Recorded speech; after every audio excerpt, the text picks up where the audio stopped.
Okay, I want to wrap this up. This is part 2 of the 9 characteristics of Jezebel. And again,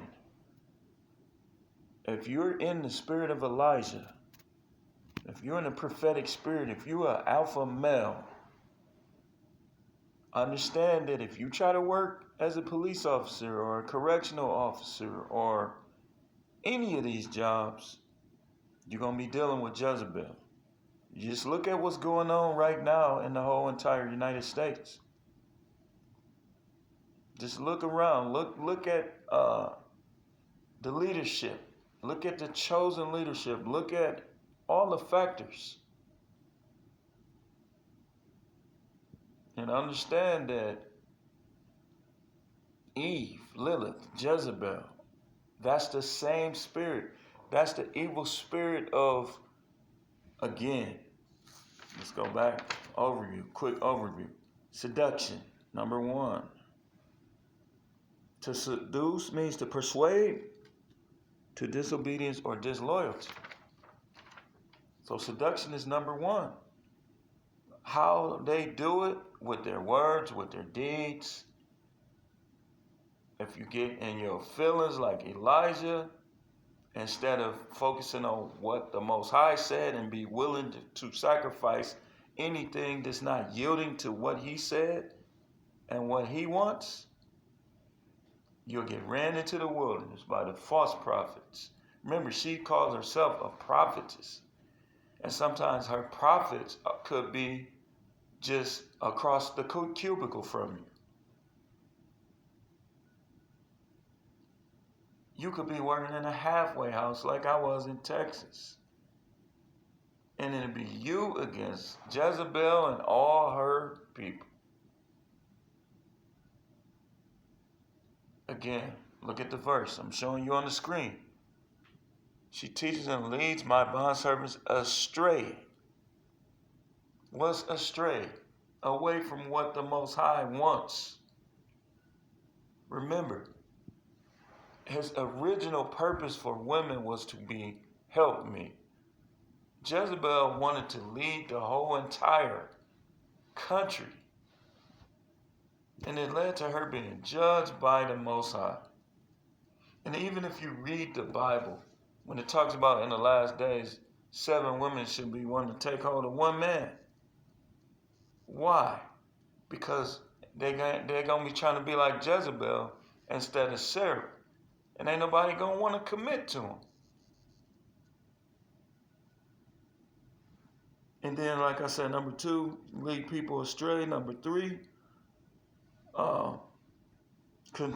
try to control men. Where you going? What you doing? Where you doing? But then she be at work, hanging up under the guys. She secretly done got smashed by 2 or 3 of her co-workers. But then when she gets divorced, it's her husband's fault. Even if she didn't get smashed while she was married to him, if she got smashed immediately after her divorce, it was part of her divorce had to be her being in the Jezebel spirit. Because if she was in the spirit of Sarah, the spirit that led Sarah, she would have went back to her husband and would have been like, I was wrong. I'm going to submit to you. I'm going to let you run this. I'm not going to try to run nothing no more. Instead, she takes her kid away from her. And she ends up getting smashed by 2 or 3 guys at work. And every guy that works directly with her, she tries to dominate.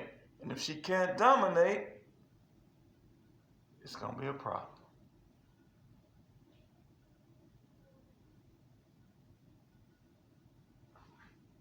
Number 5, fights against the prophets, discredits them. Says things to them that's the total opposite of what the Most High thinks of. Number 6, causes fornication and other sexual immorality. She will either do this by denying sexual activity, by cheating, or causing a man to end up in sex outside of the marriage. Number 7, flirts with men and some even with women. She does things in secret that she would pack her bags and leave if her husband did.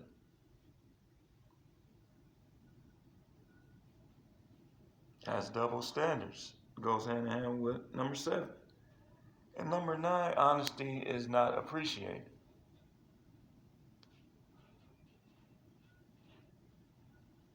That's basically in a nutshell when you're dealing with Jezebel.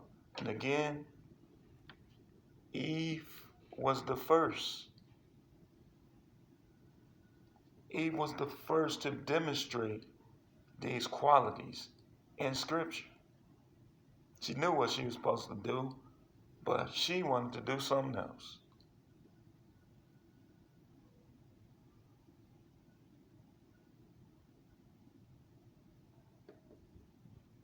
Divorce means division. She leads the bondservants astray. And on that, we'll come back to this topic, but we're just gonna stop there.